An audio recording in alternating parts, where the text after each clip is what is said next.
Welcome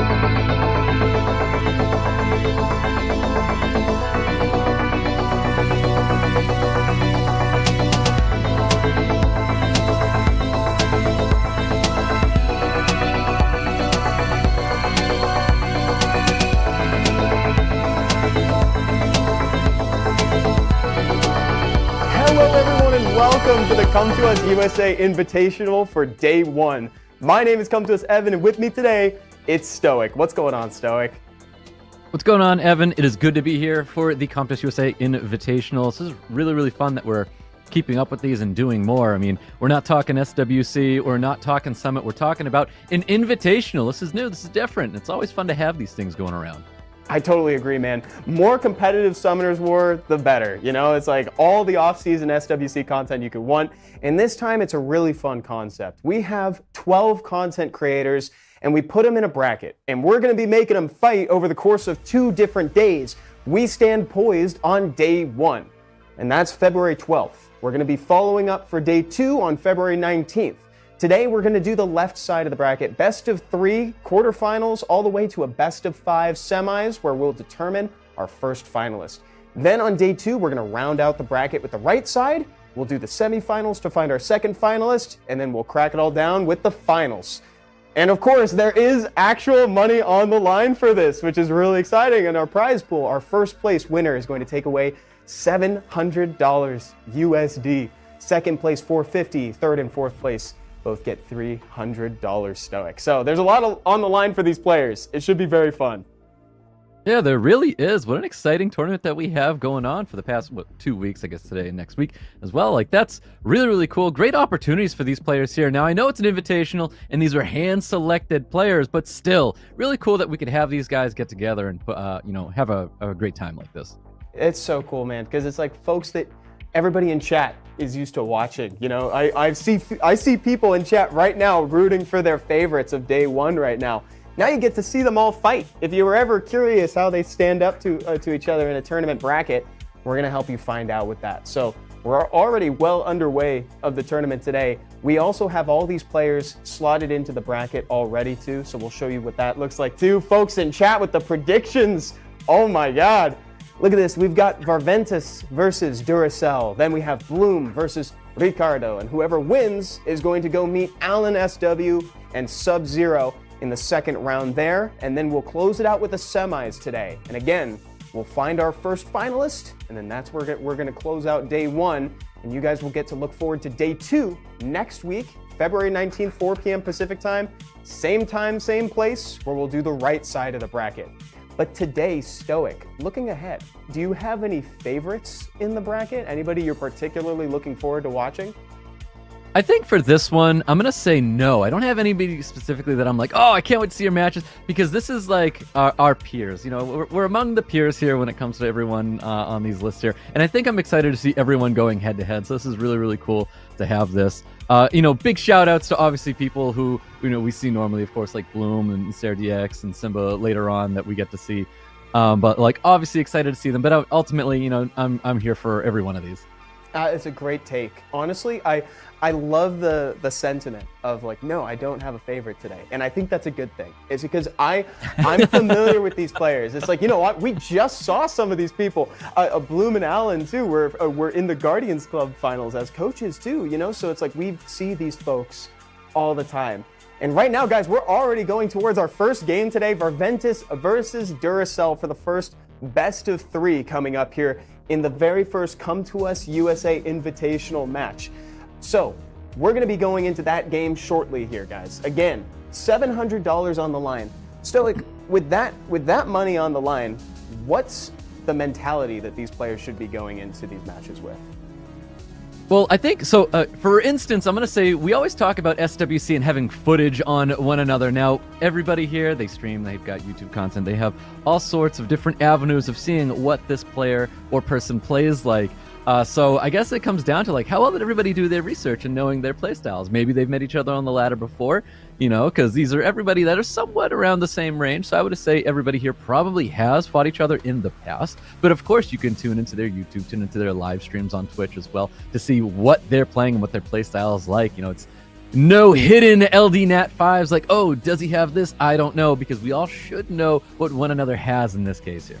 Yeah, that's the thing. It's all very public, like suspiciously public information for this tournament right now. It's like it's so easy to just go into someone's stream and lurk and do your homework while they're live. And they're presumably going to also be pulling new Nat 5s right in front of you too, so you can plan for cool stuff. All right, guys. It sounds like we are ready to go here. Duracell versus Varventus is coming up next here. Yeah, Stoic, this is going to be a big one, man. I don't know what to expect out of this game. I have seen Duracell play. I have not seen as much content from Varventus, so I don't know what he's going to bring up against Duracell right now. I think I'm in that same boat here. I really couldn't tell you the play style or what Varventus is going to be bringing to the table here, or even for Duracell for that matter. I know I've seen Duracell a little bit more than Varventus on the other side here. But I can't really say how these two are going to be playing throughout this match, but we'll find out right now because we get into it right here with Varventus and Duracell. Here we go, guys. Duracell's profile picture. It's the Escolina. It's his professor profile pic from his time on the BR stream. That's awesome, dude. Okay, let's see what they're doing. Taking their time with the pre-bans. Stoic, when you're on the ladder, what is your most feared monster lately? Most feared monster. I mean, I hate to see a Veronica still. It's a very troublesome unit to have to go up against, but ultimately it's that one-shot stuff. Like anything that are going to be taking unit out, Frederica has been such a pain in the butt for me. I can't stand going up against Frederica because I feel like Cigar's just not as consistent as he used to be. Yeah, I agree. And pre-bans decided. So we've got Daniel out as well as Kovarchi.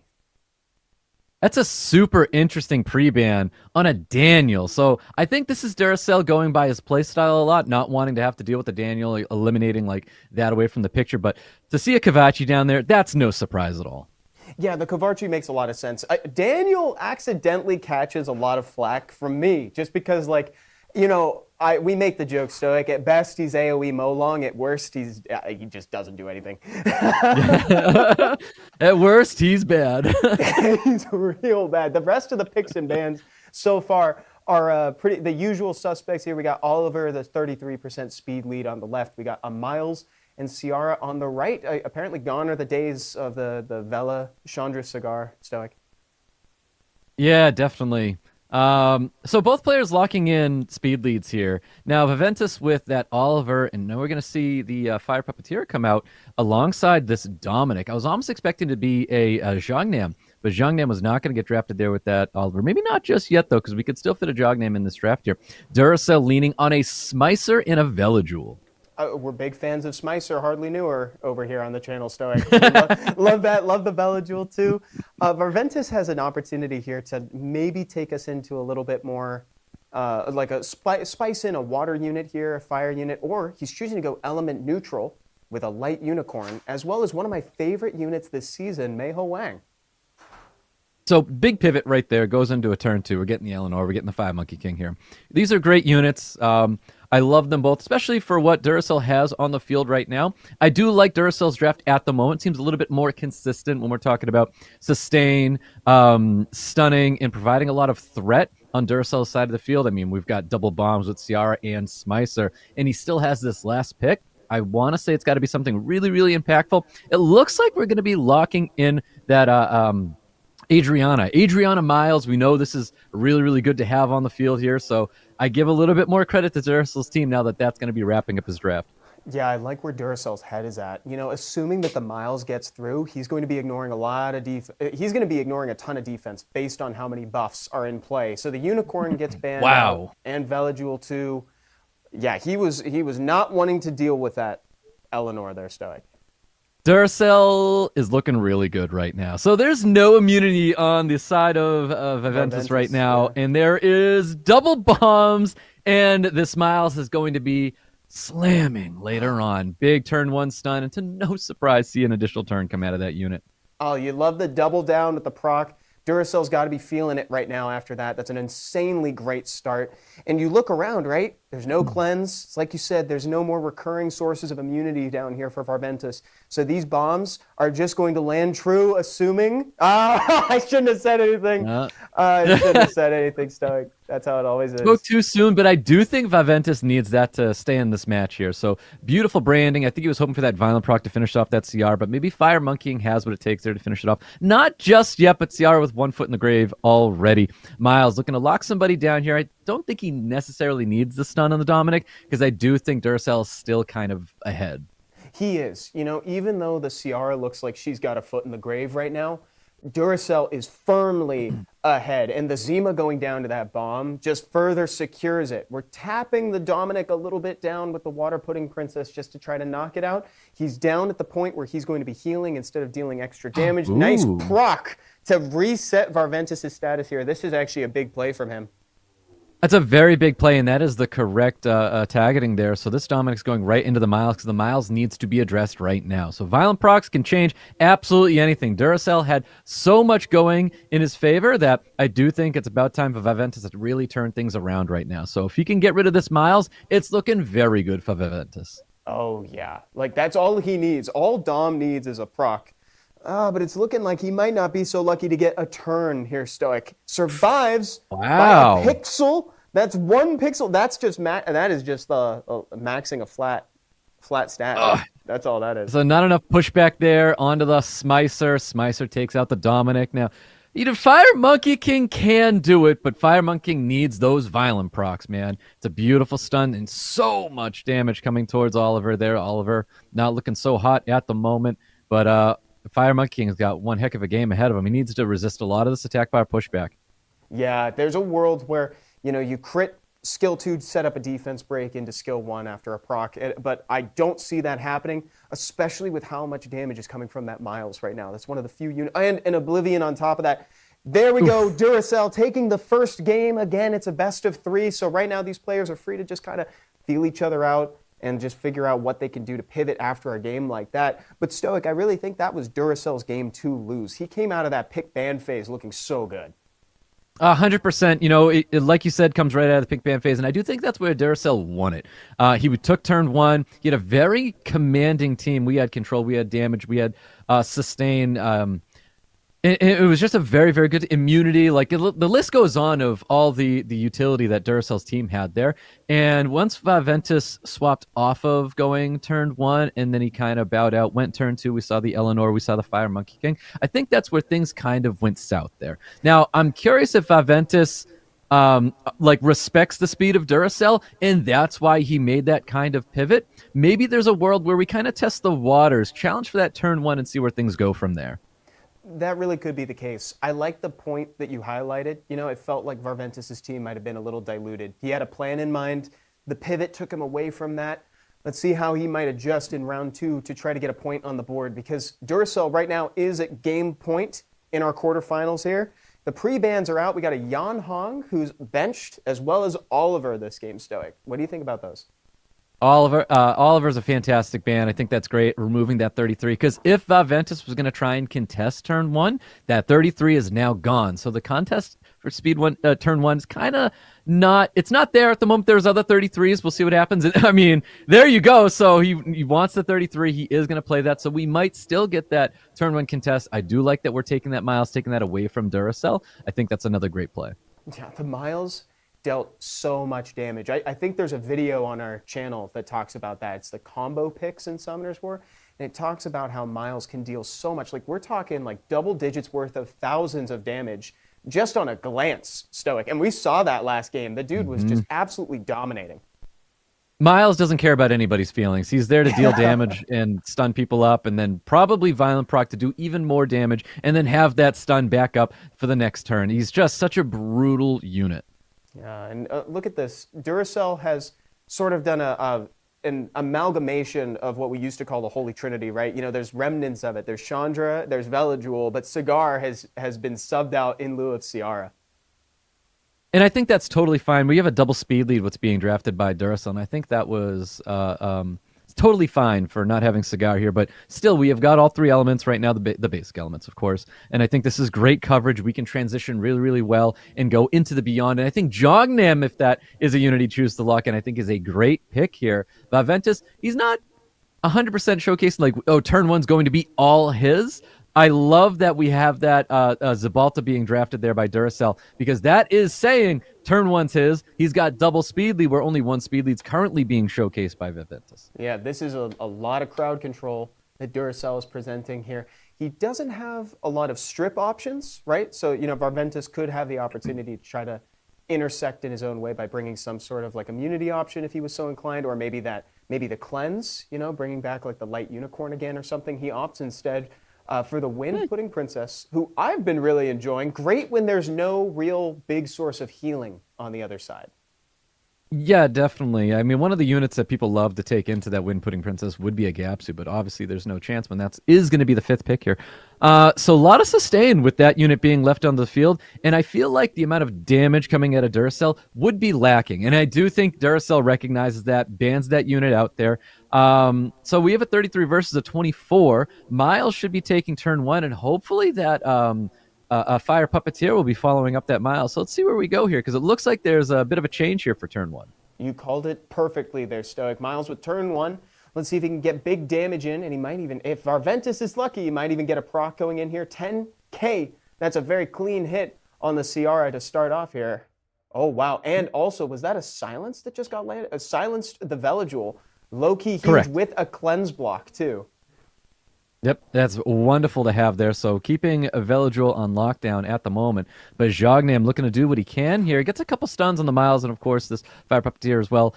Just a little bit of poke damage coming towards Dominic. Now we saw how well Dominic could take a hit before. So we'll see if Dominic can keep himself alive here to really produce a lot of damage here. Because I think the Ciara, I don't know how tanky this was last time. I know it was it was the first unit that Vaventus was able to get rid of off the field. And high priority to get rid of that unit as well, so.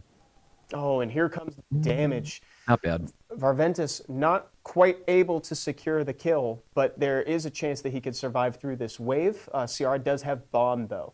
So we'll see what happens when we come down to that. Cleanse block is nothing here because it's the only debuff in play for Veligul. Mm-hmm. He's going to put up 3 turns of immunity. Now here's Ciara, who can confirm the kill on the Dominic if she behaves. Yeah, I think the bomb kind of has to go towards this Miles here. So you put the bomb onto the Miles, and we go with the big skill 3 here. So, we're not going to go with the skill 3. I feel like we wanted to get our attack bar up as much as possible. Yeah, he didn't cycle.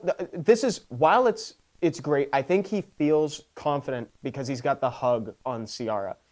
The only thing is, it's a little tiny bit greedy, if I may here, Stoic. If it were me in play, I think I would have just confirmed the kill on the Dom, specifically because the Miles was stunned anyway that turn, but. Yeah, that's true. Miles is he's a prockin' boy, though. Something you have to, keep on your guard for there. So I do like the bomb on the Miles, but I would have definitely done the attack bar. I feel like that's one of the buffs that Ciara received and kind of put her back into the meta, and I would utilize that as much as possible. So we'll see what happens. I don't think he's going to pay for it too much. We do have the revive here, and it is going to be used up by the Fire Puppeteer. Bomb does not kill this Miles, and I do think that's kind of where your damage has to go. You got 2 units going in front. Jongnam has skill 3 up. That is sustain to get your Ciara back up. That's potential AoE stuns coming out here from Duracell. So it is looking really, really grim right now for Vaventus. Oh, man, and also we just got confirmation. I don't know if it's happened before yet, but Vanessa on Despair got 2 good stuns, confirmed the kill on Zima. Veligul locks it down. Doesn't quite get it on Dom. Dom might live. He might live. Whoa, Dom got the kill there. Big skill 3 pushes up his team. Dom is going to be under a ton of fire here. He will get that kill. He can't heal up his Ciara much at all here, but there's no way Vanessa is going to have enough here. Well done, Duracell. Jongnam was an excellent pick. Very well executed. Look at that. Duracell's dancing. He knows he's got it on lock. That was great. Very well done and well played. Duracell is the first winner to move on in the quarterfinals. So he'll go and meet one of our higher seeds in the bracket. I think he's going to go play Alan SW, if I'm not mistaken, after this. That's pretty exciting, man. That was a great game. And honestly, I think he just juggled that entire situation so well. There's a lot of decisions being made. I, being not greedy, wanted to say, just take out the Dom. early, right? But by putting it on Miles, right? You know, you and other people in chat were very, very well informed to mention that like that's another turn of stun if he procs out, which is really good. Yep. Had to lock that unit down there because those are some of the units that you have to think about, like what is going to gain him, I guess, his avenue of victory there. And I do think it's Dominic procking, Miles procking. You have to lock those two units down there. As pesky as having that revive with the Vanessa, it's good, but it's not great like a Dominic additional turn, Miles additional turn, things that you're really trying to eliminate from the field that would help eliminate some of your units there. So Viventus, it was great. I know he definitely tried his best there. I would give a lot of credit to Duracell's draft, though. I thought he did some excellent decisions in his draft. Everything felt very, very clean, very, very solid. And that's what you're going to have to do when you go up against a player like Alan later on. Yes. And something else to compliment Duracell about, you know, he was very good at finding holes in the pick ban phase. You know, he's like, here's a weakness that I can exploit. There's no immunity here if I remove this unit from the pick ban. You know, it's like I can get my strategy online like that. Or like this is the only thing, right? In terms of the Wind Pudding Princess, this is the only thing that has a cleanse and like any kind of sustain, and I don't have that kind of damage, so I'm just gonna remove it. He did a really good job of figuring that out. Like Varventus put up a great fight, but Duracell, like he really knew how to juggle that whole situation. We have more games ahead, guys. We also have codes later on in the broadcast today for the tournament. Very exciting stuff, and $700 on the line in terms of the prize pool for the first place. So stand by to find out who our first finalist is going to be. We're going to decide that by the end of the day. Stoic, our next game is between Bloom and Ricardo. Here we go. So what are we feeling going in here? We've seen Bloom play. Bloom's crazy, actually. I don't know. Maybe she'll bring out the Jara today if she's feeling spicy. Bloom does so well when it comes to the live events that we have. Anytime Bloom comes out for a live event, she somehow finds her way to win these events here wherever we are. So we'll see what happens here with Ricardo. But best of luck to Ricardo. See if you could take down Bloom. What a monster Bloom can be. Yeah, she really can. She actually really can, dude. It's a great highlight. I'm interested to see what she'll bring because so Bloom has like what I'll call serious picks, and then she has content picks. You know, it's like I talked about the Jara before. I think Jara is skews more of a content pick because it's like, you know, it's a little bit more fragile than the average draft here. But honestly, if we were gonna kind of like play around a little bit, you have one round to do it, and that's it. I'd say maybe you could risk something like that in a best of 5, but not in a best of 3, Stoic. Yep, we'll see. Well, Bloom does have first pick here in the first match. Pre-ban's going to be locked in right here. Let's see what these guys are going to be pre-banning as we get into our very first match with them. Yeah, we'll see. We'll see how much homework they did, how much lurking they did in each other's streams leading up to this. That's ultimately going to be the discerning factor here. And we got a Han and a Dark Robo pre-ban. No dark speed leads, no crowd control, attack bar manipulation, Stoic, none of it. Nope, and I think these are great pre-bans here. That Dak Robo pre-ban, I think, really looks into what Bloom has been playing. It's a very big control unit here. I think the Han is an excellent unit to be pre-banning. We're afraid to take that massive damage, though, that team, like the comp that you bring with that Han, so it's very, very scary to deal with here. So we have the Vanessa, the 33. Bloom wants to be able to lock in that turn 1. Flashing the Jara. Is she going to play it or not? Interesting choice, that'd be pretty though. cool. She'd be pretty cool, but I think what she's bringing, the tankiness of the big daddy Raccoony in terms of the Gapsu here, is a great pick. Also with the Miles, and also Miles is low-key getting fed right now in terms of how many buffs are in play on Ricardo's side. Yeah, so this is interesting. So we have the Gapsu, but we're still going to be playing the... Oh, Jesus, the wind... the name escapes me at the moment. The Macaroon Guy, thank you. And then the Viva Chill. So we are playing into this Gapsu, which is quite interesting. But where we're going with a Widget and a Fire Monk King wrapping up Bloom's draft here. I don't want to see any more sustain coming out of Ricardo. But if you do bring more sustain, I feel like we're just seeing a Gapsu ban. Oh, and the Squeaky to wind out the draft here for Ricardo's side. Fire Monkey King soaks up a ban, and so does the Hey Gang. And now we're left with the Viva Chill on that side, as well as the Squeaky Stoic. Like, Squeaky, honestly, I feel like he can get underestimated. This guy can pump out a ton of damage as the game goes on. All the time. You know, that's one of those units that just surprise you, where you're like, I don't care too much about it. And then you end up losing to just so many Squeaky turns and just providing more damage than you thought. It always comes down to that. Yeah, he really does a sneaky amount of damage as the game moves on here. All right, and we got a stun, a despair proc. Oh, you're kidding me. Just Dude. A despair. That was strip despair. Insane. Landing onto the Velajul. Yeah, if you're Bloom, you're feeling real good about that right now. Like, you hope it doesn't proc, right? Because if there's one thing Velajul loves to do, it's proc. And insane. Perfect skill 3 on the Gapsu. So if you want to take out the Vanessa skill 3, you can do it right now and activate. Oh, maybe just a little bit off, apparently. Yep, so Viva being super impressive as she is, uses that big skill 3 onto the Gapsu. Gapsu is going to because of that. We have a big skill 2. It looks like Bloom really wants to get rid of this Suiki. The Merc, she's going to try her best to get rid of it. Miles putting in a ton of damage. This is just attack bar pushback. I don't believe this is a violent or a despair Wedget. I think it should be built on Swift. Yeah, like you highlighted there a second ago, Stoic, Bloom is low-key given a 101 lesson on threat assessment right now. You know, you identify some of these units who are all problematic in their own way, but Suiki is the damage. You annihilate him, and you have way less to worry about as the game continues. Yeah. Oh, the Miles turns, man. Every time Miles procs, it's just so much damage, so much heat there. That is rough.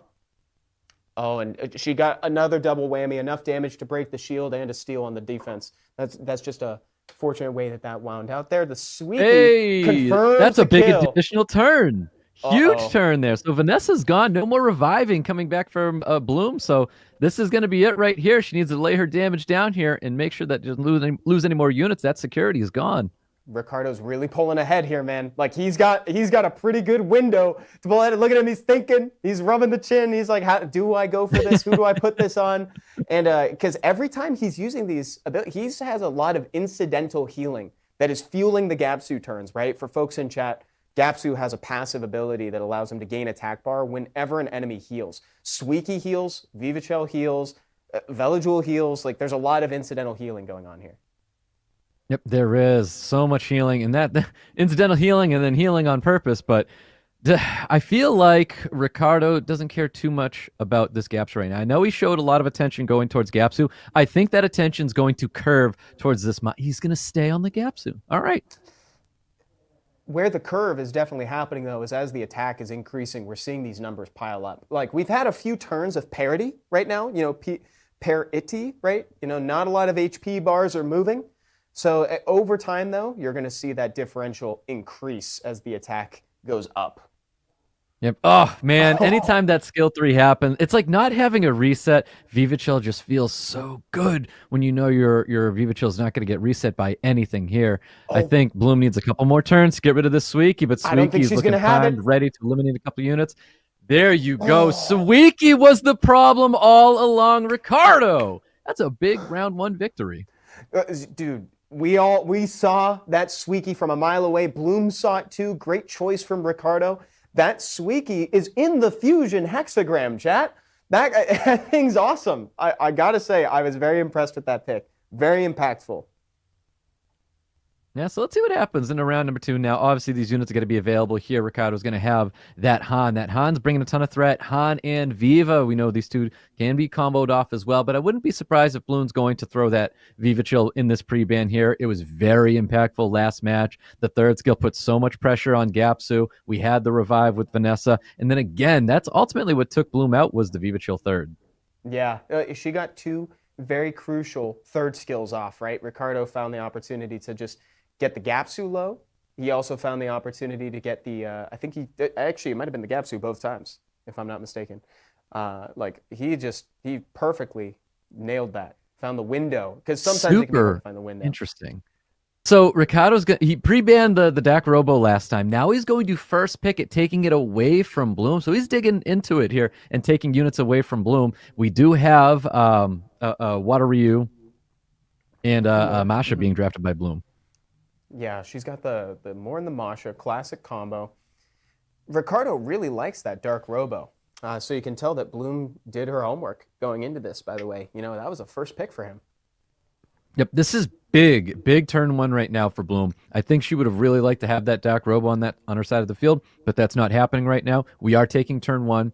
I mean, how are we not banning Hagang? I think Hagang's kind of had his name written in a book somewhere. He's getting banned out. He was drafted in that second row there. I'll say this about that. I think Hagang is definitely a good option. I also would see a Xingshe ban here.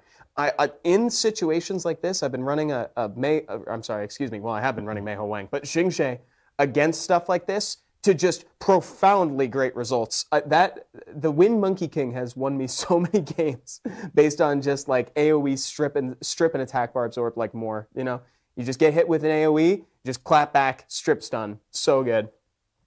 Yeah, definitely right. I do like the Okeanos for locking these units down here. It's going to be a beautiful reset for trying to keep this the Veladril down as well. Let's see where things go, because I do think Xingje can, turn the tables here. I almost wanted to see a Josephine as a last pick there for Bloom. Let's see what happens. Ethna obviously going to be taking turn 1 as one of the fastest units in this game.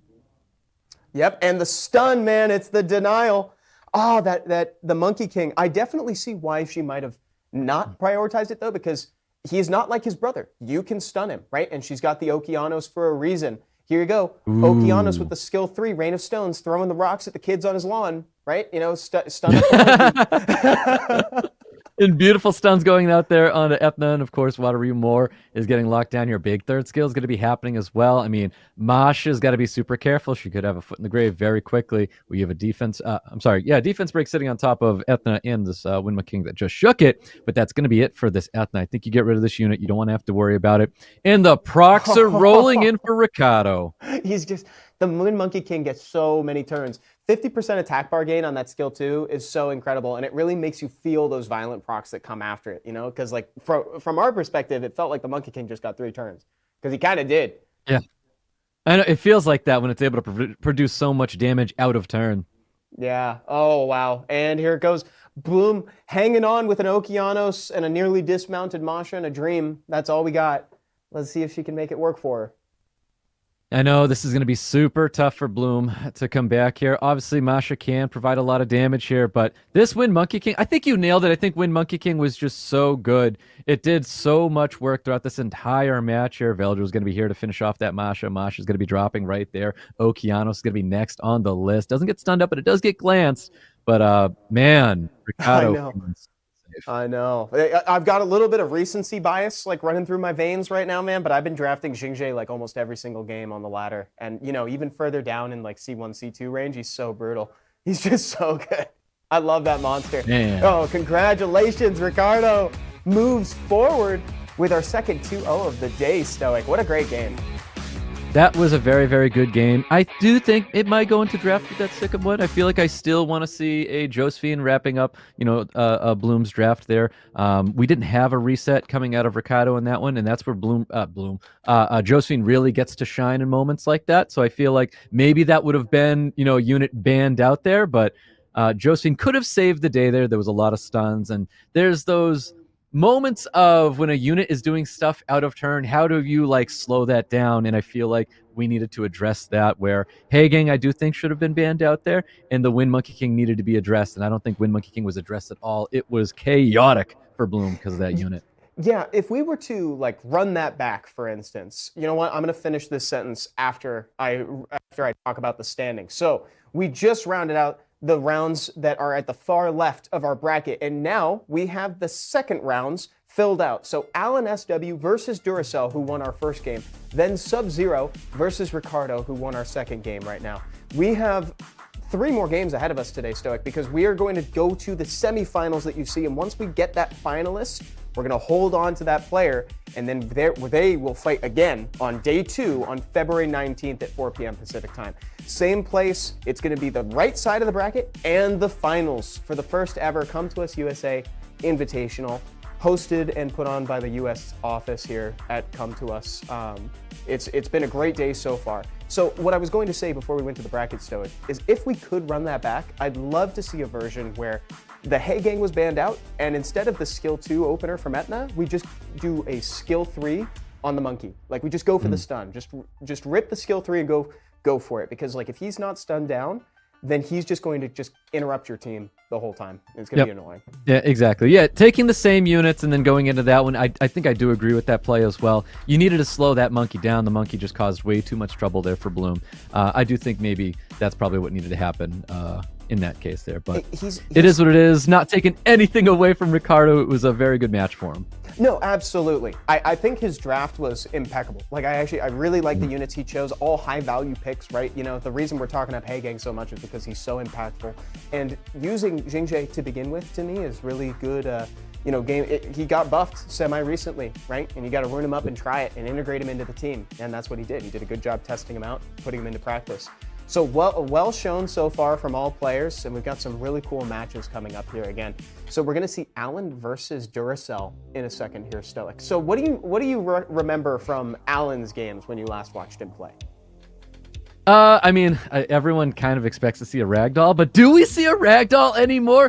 I mean, ragdoll was nerfed, right? So yeah, ragdoll bad, Evan? Ragdoll bad? I don't know. I don't know. You have but you don't always draft him as much as. But you know, you have a great ragdoll, Stoic. I let me say this about that. So lower, admittedly, in the ranks, right? You know, I've felt the impact of the change from ragdoll as well. So it's like now I'm kind of going into ragdoll and I'm having a higher win percentage. How do you feel piloting a team with a ragdoll in it?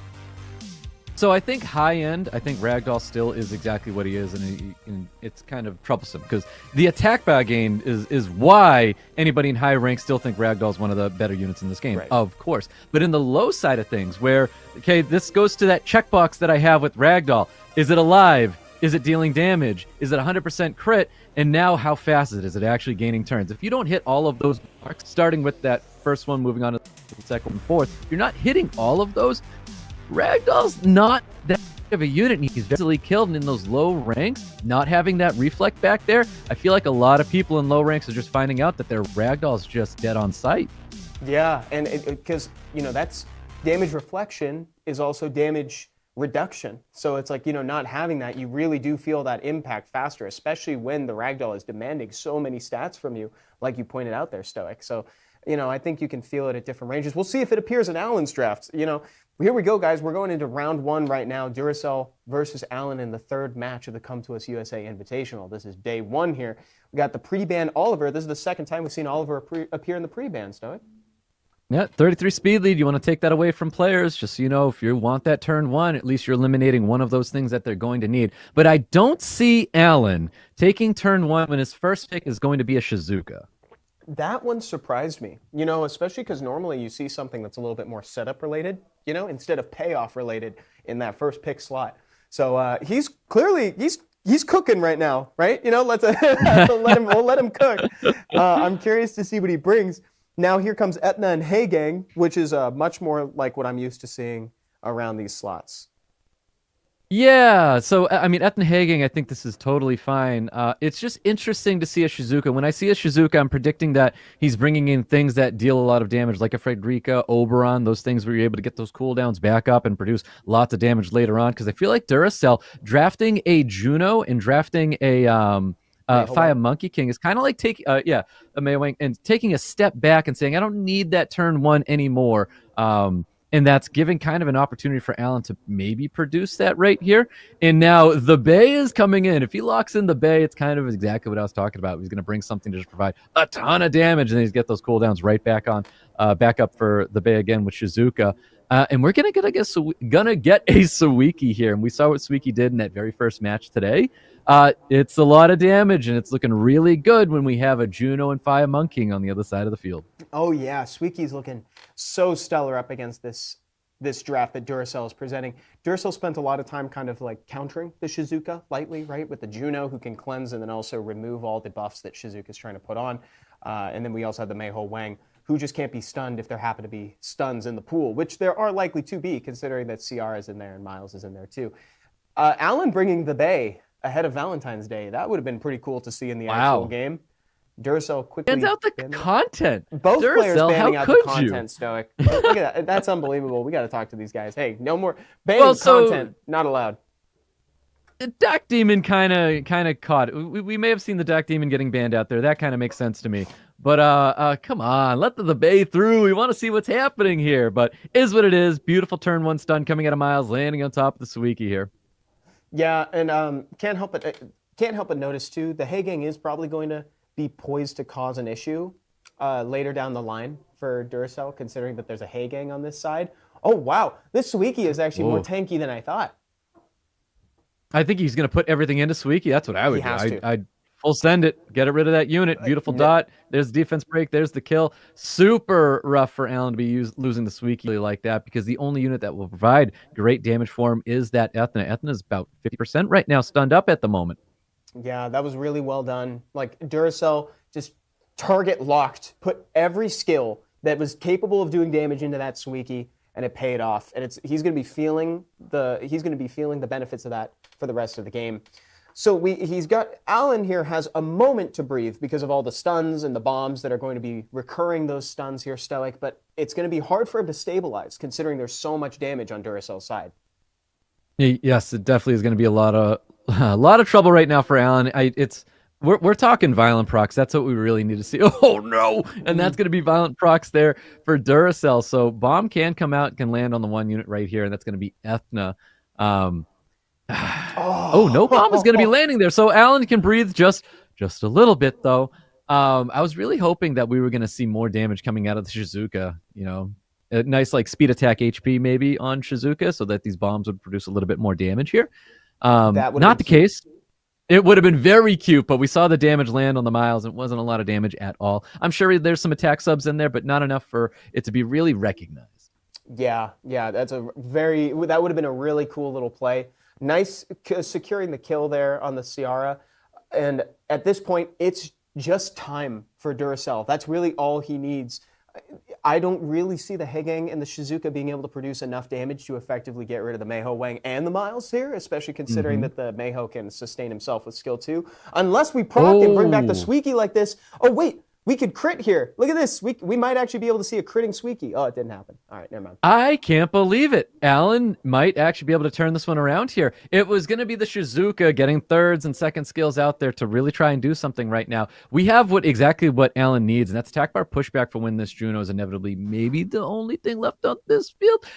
He's got to drop the Miles, though. You know, I know You're right, though. I have actually seen a Hegang solo a Juno based on an attack bar reduction. But ultimately, Alan sees the writing on the wall, gives it to Duracell, and that's a round 1 going in favor of Duracell there. That's great. Man, dude, that was pretty well played from Alan, though. I would have liked to see the crit from Suiki, since she revives without the passive. That would have been kind of fun, too. Great back and forth, though. Now, I do feel like Duracell probably got a little lucky early into it, some back-to-back procs that he got there on Alan. But Alan was able to claw his way back in there and keep himself alive in that match for as long as he could there. Shizuka ended up being a really big player there for Alan. Yeah, she did. I definitely see why she was in the first pick slot there. It wasn't Shizuka's fault by any means. And I liked Duracell's threat assessment. Again, that's the second time today I've complimented that from a player. But he really saw that Suiki. He was like, I'm going to get rid of this thing early, and then that's going to give me all the room I need to win this game. Ooh, Chandra's going to be the first pick now for Duracell. Curious what direction Alan's going to be taking it. We're getting a repeat here of his first match there. So the Shizuka and Ethna going to be picked here by Alan. So we're showcasing we still want to be able to take turn 1 if we have to, which I do like. I like that opportunity there. That's dangerous, though. So we've got double speed lead coming out of Duracell in the Miles, which has been giving everybody problems today. Oh, yeah, Miles. I wasn't expecting to see so much Miles today at this tournament. But we are seeing him in pretty much every single game. Alan is running it back, Stoic. He believes in this team. So, I mean, I think he's got to change up with this last pick. I don't know if I would have ran it back necessarily. But running it back kind of says that maybe Duracell got a little bit lucky, and he did. There was some violence that kind of gave Duracell the edge there, but I don't necessarily think that that's why Duracell won. I don't like that Duracell's going with the Sekhmet as like a second source to reset Shizuka. I feel like Sekhmet does say we're letting Shizuka through. Leo's here because he wants to bait out the ban. Leo gets banned out 100% because he wants the bay to go through. Now, Duracell's thinking to himself, like, do I give him the team that he wanted originally, or does he still, he's going to ban something else. So Haging's going to be catching the ban. Oliver's going to catch the ban. He doesn't get his full team through, but it's ultimately Shizuka and the bay that we need to see combo off here. Yeah, I like where Duracell's head is at with banning the Hagang over the Leo. Obviously, Leo is like the biggest counter to Miles on the planet because he shuts down anything that scales with speed or has any benefit from speed is going to be severely hindered with Leo in play. But I think there is a small piece of tech where you can just rune a Miles on attack slot 6 and get around it a little bit. You can do maybe 6k instead of like 12k, but you know, or maybe not. This looks like HP Miles actually. Yep, only one stun's going to be landing on top of that Leo right now. So stuns are now in the pool, so Shizuka has some utility to lay down on the field as well. Yeah, for those keeping track at home, right? We got slows, we got stuns. We might even have a brand here in a second, depending on what happens. Oh, just a little bit of poke damage there going on to the Miles. Now, obviously, Miles is not producing the kind of damage like he would because Leo's on the field here. Here's that skill 3, AoE stun, not obviously landing on the immunity segment here. Yeah, both players just kind of trying to check HPs, check tankiness, right? Open up a window for some damage. Now that the branding's in play, Alan could potentially pop off here. Didn't get the defense break he wanted on the Miles, but he could secure the kill on the segment. Oh, and he got it. He does. Look at the skill 2. Skill 2's going on to the Ethna. Wait, he still has skills up on. Huge. Oh my God, there it is. Huge damage. I gotta look into this. This is the Bay. The Bay still had skill 3 up there. Dude, the Bay is actually low key so cool. Recently, Yep, like that was. I'm glad that he got through in this game. Me too. I do think that's a unit. So now for me, the combo was not Shizuka the Bay. It's actually Ethna the Bay. I thought, because I'll be honest, I haven't ran into many of the Bays at all to see something like this. But I thought we needed Shizuka to skill 2 to keep up skills with the Bay, but the Bay had the skill 3 once again. And the combo is getting Ethna provide defense breaks, and the Bay just absolutely destroying with skill 3 here. Yeah, dude, that was so cool to see. We were saying the content got banned in round 1. I'm glad we got to see at least half of the content get through in round 2. Alan, turns out he was cooking. Yeah, Deathly Wrath. You can get it back up there.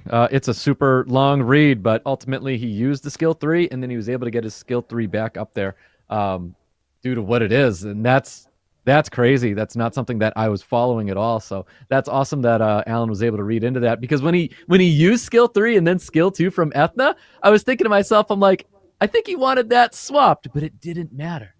Dude, that skill, it's a long read. It is like a book on that skill 3, but it's a good one. It's worth reading. It's a real page turner. Alan going with something that I would say would be more traditional of what we know Alan to pick, right? You know, we've got the cigar here, we got the ragdoll, and then on the other side, Duracell's picking a lot of the highlight picks from earlier in today's tournament. You know, we got the return of Miles, we got Etna, Vela, and Mei Ho Wang. Yep, I do think we can still even draft a Leo right now. Leo Rag, excellent when we're stopping Miles' damage here, gaining lots of attack bar from this Ragdoll. Like we said, Ragdoll, he was nerfed. It's still good with a great rune quality behind the Ragdoll. It's all about the attack bar. The Reflect just made him a little bit easier to eliminate from the field. Yeah, I totally see why the Bay is coming back. He made a strong impression last time. Yeah. So now we don't, I was going to say we don't have an AoE defense breaker. We do. We have Nana. Nana can provide those AoE def breaks, and we can make sure we have those skill 3s popping off here with the Bay. So let's see what happens. Shizuka is going to be catching a ban. Veladrul is going to be catching a ban. I like the ban on Veladrul. Maybe he thought his cigar was going to get banned out in this one here, but eliminating the immunity on Duracell's side of the field, I do like both players' drafts here. Yeah, it's hard for me to make a call, right? Because, I mean, we got the Miles and the Smicer to circumvent the benefits that the Ragdoll is giving, but then we also have a strong opportunity for Alan to pop off again if the Bay is not dealt with early. So let's see what happens. Exactly. We got a reset, poised and waiting to go. He could reset the Etna here if he's so inclined.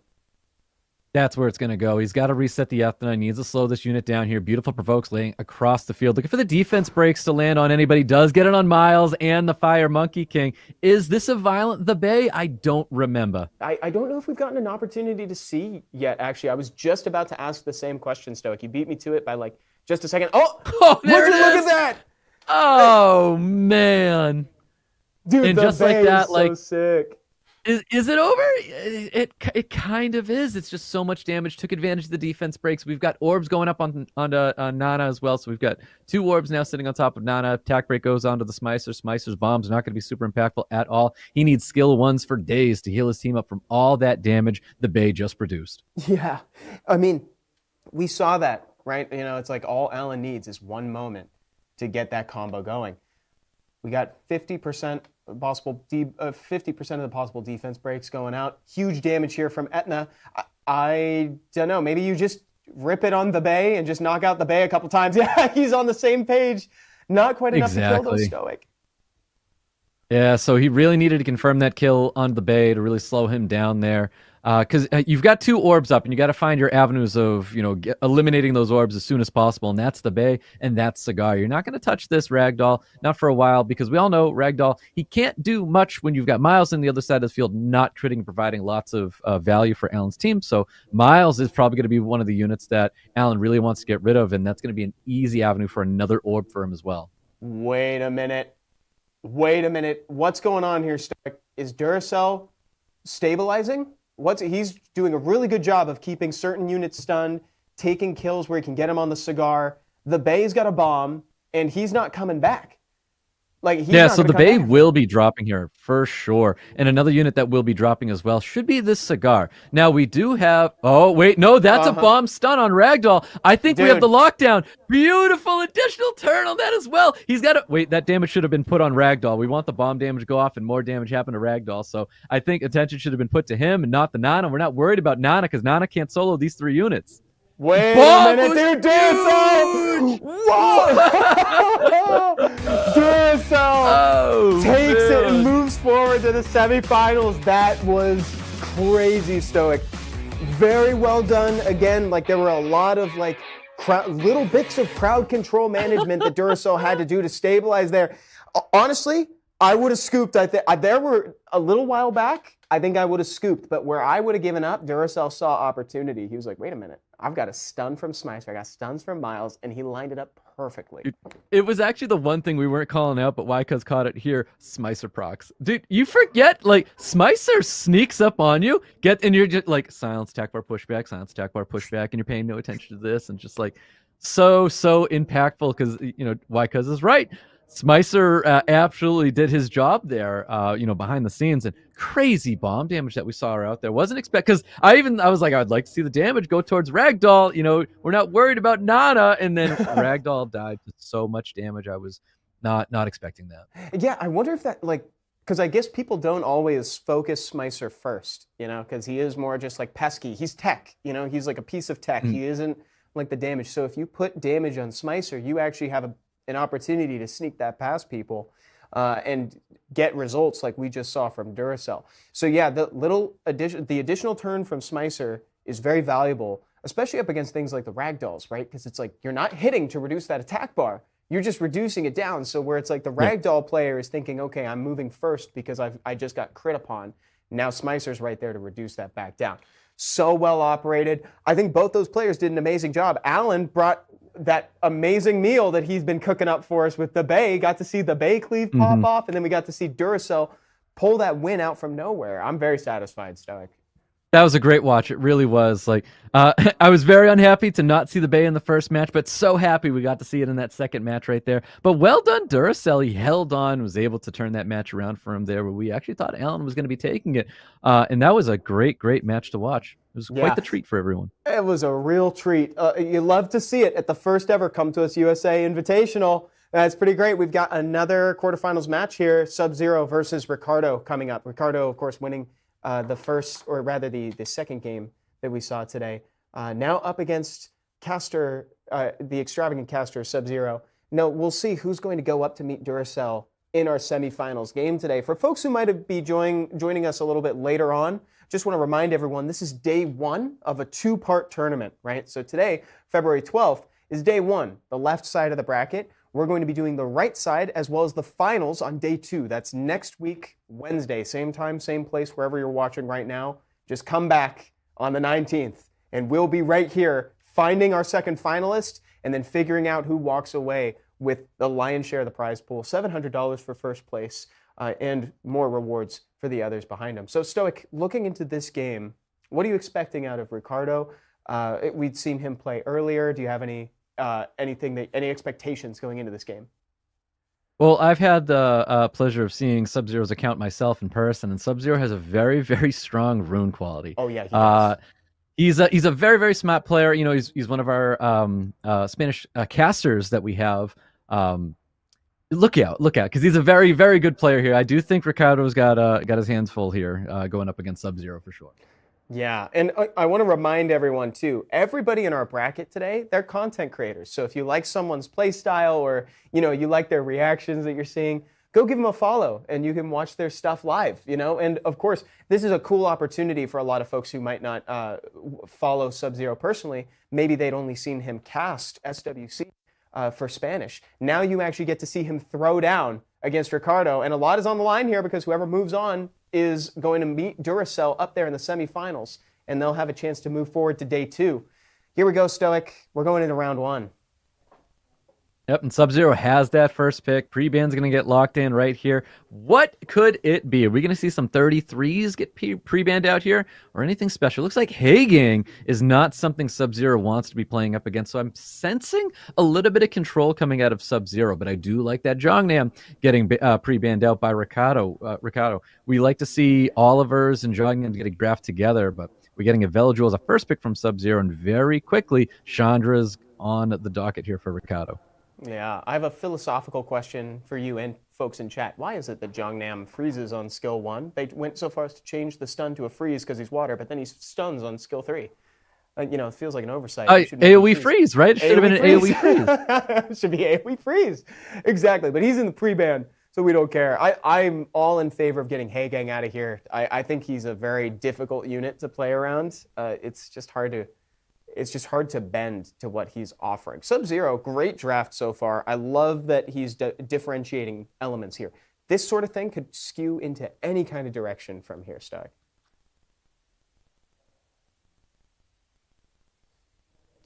He can change to anything that feels good. Now here comes Ricardo as well. Picking dark units. Stoic, you still there? Might drop out. Might just be me, Sub-Zero, and Ricardo for right now. Might be me and... Oh, roger that. All right, guys. It's you, me, Sub, and Ricardo in this pick-pan phase. Let's do this. Ricardo's bringing everything that we didn't get to see last time, right? Because the Han and the Dark Robo were banned at different times. So this is probably where Ricardo really wants to just be. He wants to have that dark speed lead, that insanely fast base speed on Wunsa, the Dark Pioneer, although he hasn't locked it in yet. So he does have an opportunity to move aside, but he ultimately locks it in. He does want to contest speed, and he's in a good place to do so. Of course, the Han gets pre-banned, the Etna gets banned as well. And let's see if Ricardo has what it takes to push back attack bars and gain control of this game. That's the main concern from me going into this right now. Ricardo's whole game plan is mostly based around control. He doesn't have a lot of burst damage available, so we'll have to see. Rip Stoic will hopefully be back with us shortly. It sounds like his connection might have just frozen, so hopefully he'll join with us back again. Can Juno get a nice little despair stun? Nothing from the Dark Robo. Welcome back, Stoic. All right, perfect. All right, sorry about that, guys, but we're here and we're watching a Dark Robo cause a little bit of chaos here on this field. That's right, and Han was banned out on top. And then the Etna was banned for the bottom. Oh, joy. Let's see how this is going to be playing out for these guys here. Beautiful skill 3 from Chandra, looking to boost up his attack bars and get any slows. Only one slow is going to be landing on top of the most opportune unit there for Sub-Zero, and that's going to be Juno. That's right. And so Ricardo's main thing here is crowd control. I was just explaining to the chat. Not a lot of burst damage up there. It's all in just managing Sub-Zero's crowd control status as well as his attack bar. Oof. Yeah, let's see. And I do like that. So now thinking back where Sub-Zero had pre-banned out that Hagang, I feel like that kind of plays into Ricardo having a bit of relief, like, oh, now I don't have to play up against a Hagang as well. So maybe that's working out for Ricardo at the same time. But I think what we're actually going to be seeing is Miles being a problem once again. That's right. Yeah, I think Miles is in a position where he could slowly overtake the game. As more buffs enter play, his speed goes up. He starts ignoring more defense based on his speed. So you're going to start seeing those numbers really rack up. Sub-Zero, just taking a little drink there, staying hydrated, right? He's feeling a little at peace. Has Ciara landed a bomb today? That's hyperbolic. She has. She's landed a bomb. I'm just being... Yeah, she's definitely landed a bomb today for sure. I'm just, that's years of, I guess, resentment towards the unit building up and being expressed. I mean, it rightfully so, because that reputation is what kind of bumped her out of the meta, that inconsistency of not landing bombs, where it took the skill 3 to get changed to now absorb attack bar, giving value to this 24 speed lead unit again. Yeah, that's right. We actually made a video about that. We talked about Ciara. We have a spotlight on the channel. I just realized, yeah, we did that together and we made fun of that. We referenced that together. Huge damage from Ciara, but this is what we were talking about, going into this, right? Ricardo just didn't have enough damage after the Han was gone. And, with units in play like Velajul to cleanse and apply immunity if given the opportunity, Juno to cleanse up whatever's on her and heal the team, this is a tough one for Ricardo to navigate, man. It really is. And back to what I was saying about Sub-Zero, we are looking at a very strong man here. The rune quality behind these units, it is great. And that's something that you expect. So if you are going to be a control team, and that it is going to take a while to whittle that man down, because everything is ruined so well on that account. It's true. Oh, he's drinking out of the same cup that I have, actually. I've got that same cup next to me right now. That's so funny. Finally, a pre-ban on the Miles. The Miles has just been tearing it up today, Stoic. He is just destroying this bracket. I think it's about time we saw our Miles pre-ban in there. So Miles getting thrown down there. We got Veladril finding his way into the pre-ban as well. Yeah. We got some, I'm noticing, by the way, while perusing chat, I do have chat open on the side. I'm noticing we have some new players in there too. Welcome to the stream. I'm glad that you found your way to the game and to the broadcast. We'll try to do our best to kind of explain a little bit about what's going on, so that way we can hopefully help you track it a little easier. I know it can be hard, especially joining the game semi-recently. So Ciara is making a return. There's so much to learn. Yeah, there's so much stuff, Stoic, right? So we'll do our best. We definitely will. So there's 2 24 speed leads being drafted on this field right now. Ricardo locking 1 24 speed lead to help his team, take turn 1 there with Ciara. And on the other side of the field, Chandra as the other 24 speed lead. Now we have Juno here, and I do like the Juno when we have a Hagang on the other side of the field. We're giving value to Juno, so I do like Sub-Zero's draft. Interesting to see this Hagang being drafted by Ricardo already, though. I think he might be leaning on that Hagang, the Water Art Master, because of the Wind Macaroon Guard that he's bringing down there. Because he's got so many buffs coming back up on his units, that gives Hagang ample opportunity for his passive to proc when they're removed by his opponent here. Maybe that could be what he's that definitely makes sense. Yeah, and then Sub-Zero, there's 2 strip options already being drafted, so why not? Right? It's like incidental Hagang procs. We'll take, oh my god, Dark Nezuko. So this is one of those units that I should probably look into just a little bit more. All I could tell you is that a lot of people want this. This is probably one of the better of the collab units. Yeah, it's one of the most desired in there. So I think it's got a team up. It has a team up and a strip, if I'm not mistaken. Is the team up in the second skill? Is that in the third? Let me take a look. Removes all harmful effects from yourself and 2 allies with the lowest HP and grants immunity for 3 turns. Then attacks the enemy target together with the allies and removes all beneficial effects from the target. That's a lot as on a one single skill. target, though. That was one skill. That is a lot on one skill. That's one skill. That's the 3rd skill. And classic Sonya. This is a great time for Sonya. If he's confident he can outspeed, Chandra's the only speed lead here, so it might be a little fragile. So we'll see. It might not be. I feel like we're getting a Hagang ban here. No Hagang ban. Han's catching a ban. Sonya's. So no surprise to see Sonya catching a ban here. Okay, this is definitely expecting to get there. Sonya goes through. You're kind of aiming yourself to eliminate something immediately, but Han ends up catching a ban there over the Hagang, where I thought Hagang was getting banned out. Me too. I was kind of anticipating that. I totally agree with banning Han. Han's got a suspiciously high win rate. So, I don't blame you for not wanting to deal with him, and you eliminate a dark speed lead as well. But there is still quite a bit of damage on the other side. Ciara's poised here. She's got the next turn, as indicated by the attack bars. she could potentially drop Nezuko with a skill 2 and detonate, to be honest. I think that's where it needs to go. Yeah, like I don't know if I'm 100%. maybe overestimating the bomb power here, but there's a chance. If Juno moves, it's going to save that unit. So that's the thing. I love that we have the cameras for Sub-Zero because he's like, I think I'm okay. And he does. Funny. He lives a little bit. You saw the hands. He's like, I think I'm going to be okay. And he is going to be okay here. Big skill 3 is going off. Bombs landing across the field. Stuns, the dots, everything. We've got nice immunity on the field. We got speed buff as well. There's a violent Nezuko. We can see a nice little turn pop out here. No turns happening. And just more damage going into the high damage Ciara. So when you see this provides lots of damage, the likeliness being able to take an attack is not that great. I will compliment too Sub-Zero on this. He was very good about reading the attack bars and seeing that his Nezuko wasn't in any danger because he had the chance to put Soul Protect on her if he was so inclined. But he chose not to because he was like, you know what, they're going to miss their turns and then Chandra can just hug her. Look at that. There's the skill 3. It's very cool. I think you really want a skill 1 Def Break if you're going to be using a team up with that. I think you could have got a ton of value there, especially if your Juno's going to be hitting on top of that too, with all first skills. Could have seen some really, really good damage there. Yeah, it reminds me of Seren in that way, right? The Dark Harpu, the 2A Dark Harpu, who provides a defense break. It's very unique amongst team up effects. Like, it's very unique that you see a defense break with a team up. But yeah, I think she also provides that tech with removing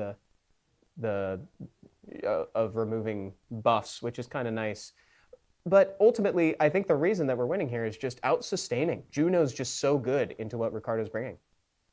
Yep, it really is. Juno's a very, very good unit. It's one of the more problematic units for Ricardo to have to deal with. And at this time, we're trying to get rid of this Nezuko as well. How is still holding on? It is barely. It's been on the brink of death for so many times now. But there's that hug coming to Nezuko. Strip options. So we can remove that, but not yet. Sub's getting low-key lucky with not stripping these units because it's keeping Heigang from getting the boosts. Very funny. Oh, there's that third skill once again. All the bombs landing onto the field as well. We can? No, you don't strip. You don't strip. You don't strip there. You can't. Wait. Oh, that's too funny. Here's that third skill once again. What we just joked about is low-key a skill. Patience. Holding back. Because it's like, dude, I want to rip the Juno skill 2 so bad sometimes. And it's like, oh, but the Heigang's there. And he's going to counter me. Wow. On the brink of death, Nezuko holds on. That team up is actually... So I know I want to see a defense break with that team up, but we're getting a Chandra with that team up. And that is crazy damage coming from Chandra teaming up. That is so cool. Sub-Zero moves forward to the semifinals, is going to be meeting Duracell there. So between Duracell and Sub-Zero, one of those is going to be our finalist that's chosen today. Wow, that was a great game. I like what you said there, Stoic. You know, the Nezuko actually did a really good showing. Like, she made an impression, and she never actually died. She was right there the whole time, but she never got taken down. Exactly, and I do think this plays into what I was saying before. Sub-Zero. You know, I like to represent the Thick Boy Club. Sub-Zero is also in that club as well. He the quality behind that man is great, and it needs to be respected. Oh yeah, like you guys should see the account. You should see him cast too. You know, we mentioned it before. He casts for the Spanish language for SWC all the time. So you know, if you like watching his playstyle too, you should give him a follow. Watch him. He gave us a great show. And guys, we want to give you a coupon, by the way. We have our first coupon code of the day coming up here in a second. So we've got prizes for folks watching today. So that'll be up. You'll see it on screen in a second. Look at that. C2U Invitational 1, Day 1. C2U INV 1, Day 1 for a Mystical Scroll and 100k mana. And that's not the only code today, too. So we've got another one ahead of us. So thank you guys for hanging out and watching. That's just for chilling, having fun. I hope you get something cool out of it, to be honest. I'll have to redeem that after the stream. So, folks in chat who have been watching so far, this is the journey that we've been on. Today is day 1, right? So we're only concerned with the left side of the bracket for now. We have got all the way up to the semifinals. Duracell versus Sub-Zero is coming up next, chat. That's the last game of today. We're going to find our finalist, and we're going to be taking a brief break here in a second, and then we'll come back for the finals. So stay tuned while we find where we get our finalists prepped, and then we'll find the one to move forward to day 2. It'll be real fun. Cool. Stand by, everyone. We'll be right back.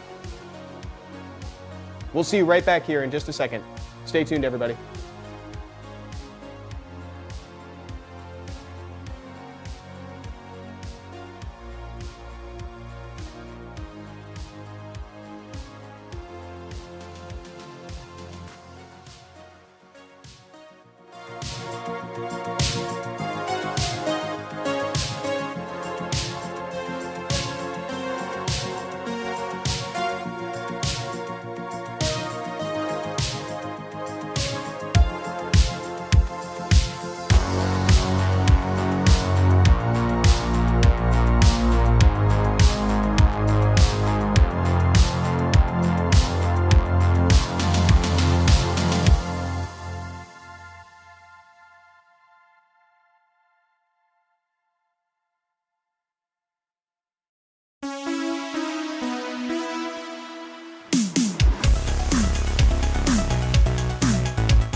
everyone, and welcome back to the COM2US USA Invitational, this time again for day one.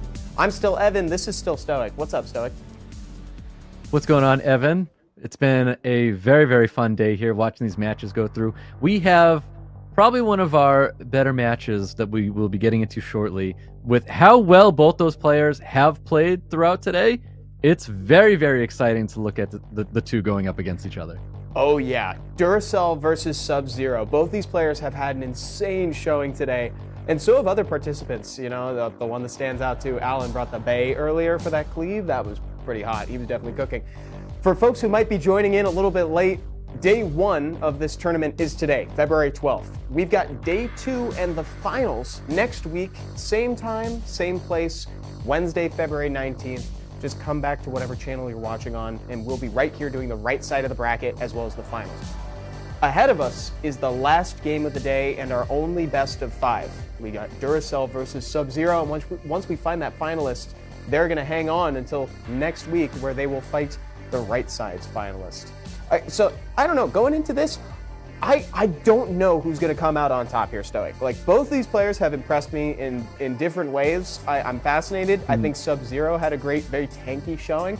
Duracell showed us that he can really manage a game and come back out of nowhere, though. He finds those little opportunities. So, I don't know, do you have a favorite? I do, actually. I think I've got an opinion on this one, and it's based off of the journey that Duracell's had. Because Duracell had to play more matches already than Sub-Zero to get to this point here. And if Duracell does happen to come out on top, that means he had to play the maximum amount of matches to get to victory here. And I feel like that's really, really creditable here. So I do want to see Duracell potentially be our victor here. But again, this goes back to Sub-Zero just being a well-runed account. He's a very, very good player. Look how comfortable he was in that last match there going up against Ricardo. We'll see what Duracell can do up against Sub-Zero, because I do see Sub-Zero as someone who is very, very well prepared here in today's tournament. Duracell has made some questionable decisions where I think damage could have been placed elsewhere, but obviously ultimately still getting his victories doesn't matter. But going up against a player like Sub-Zero, you can't make those kind of mistakes here. Yeah, agreed. Especially when it's in the semifinals where you could become the finalist to move forward to day two. You don't want to make those kind of mistakes here. These players are locked in and ready to go for round one. Here's Stoic. Everything's on the line. The journey through the Invitational is all determined based on this game. Yep, here we go. And we've got pre-bans getting locked in shortly. Sub-Zero with the first pick here. And Duracell's able to respond. So maybe in this position, I think I'd rather be first round Duracell responding to the first pick of Sub-Zero, even though Sub-Zero's probably just going to be taking a speed lead. Yeah, I could see that. You know, it's funny. It comes down to personal preference. I would love to hear how people skew in that regard. Like, do you like first pick or do you like last pick? Which one do you prefer taking? Pre-banning Leo is very interesting to me, though. Like, does that tell me that you want to? Are we trying to snipe? We trying to do something silly, like some speed scaling damage here? What does Duracell got cooking for us right now? Yeah, that's all that I could smell right there. If you're going to be banning out a Leo, there's definitely going to be some speed-based something that's going to be happening here. So flashing the Shizuka, ultimately going with the Miles and a Veladrul. Yeah, Miles has been an MVP for the day, and that's putting it lightly. This guy has appeared in pretty much every game possible, and he's like always consistently been one of the best. So I don't know, is he experiencing another renaissance? You know, don't call it a comeback. You got to leave to come back, right? So. Yeah, exactly.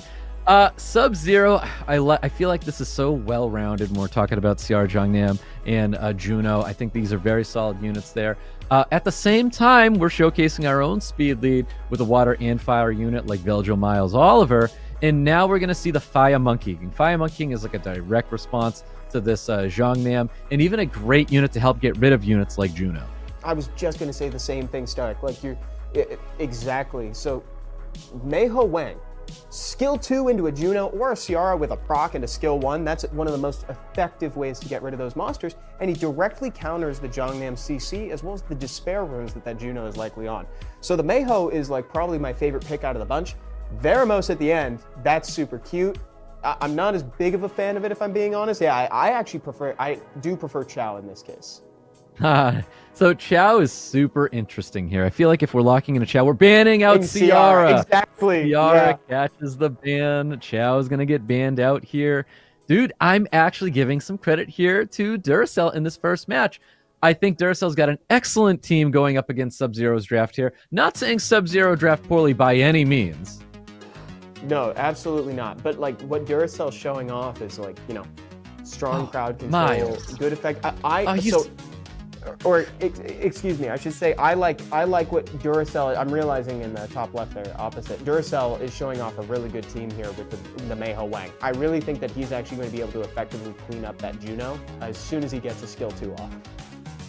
Oh, wow. Let the procs reign right now for Duracell. But I mean, Miles is such a jerk, man. This unit just can't help it. Like, just take a breath, dude. Calm down. You don't always have to get additional turns. It's just like you always happen to see Miles taking advantage of that. You see a massive skill 2 goes out, stuns, and then he just procs so that he has skill 2 up again next turn. He needs to chill. He does. You ever get procced on by Miles on turn 1? It feels like you got reckless. It feels like Molong like you skill 3 on you. It's crazy. Yeah. Oh man. I think everybody has a Miles story. Everyone does. It's true. Very fortunate for Duracell right now that he didn't get a glancing put on him.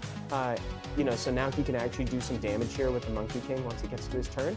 Monkey's not in quite as much danger as it seems because I think we can reduce the Juno to prolong his life a little if he's so inclined. Oh, he's not interested in doing that. He just wants to.